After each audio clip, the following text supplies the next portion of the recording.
very interesting because not as many people in my country, in the United States, are aware of the dimensions there. But President Trump said there's a lot of anger down there in Africa.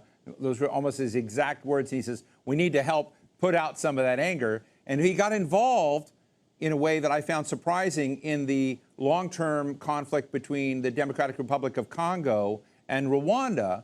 And there have been a lot of people skeptical on whether the deal is stable or not, but a lot of people applauding both Secretary of State Marco Rubio and President Trump's involvement in that deal. How is that resonating? Is that enhancing Trump's brand and America's brand in the region? Or is that issue between the DRC and Rwanda not as resonant as some of us think it is?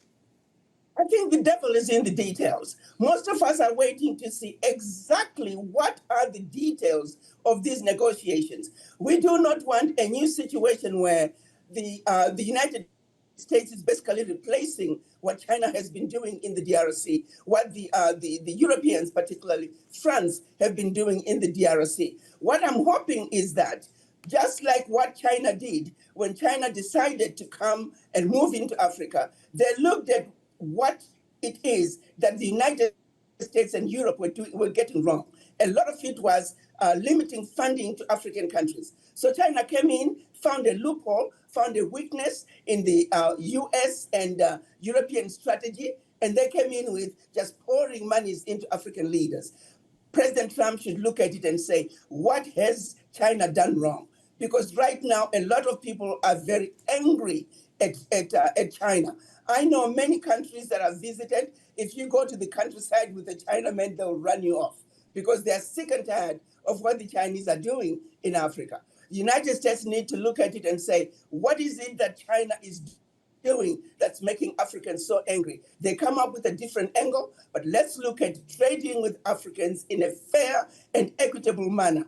I do not know what the details are for the agreement between the US and DRC and Rwanda. But what I would hope is that they were negotiations that are fair, negotiations that are equitable, negotiations that will, in due course, if this is a situation where the United States is trying to take advantage of the Africans, it's just a matter of time before everything boils over. So it behooves the United States to treat Africa fairly. For a change, let's have a country that can trade with Africans in a fair manner.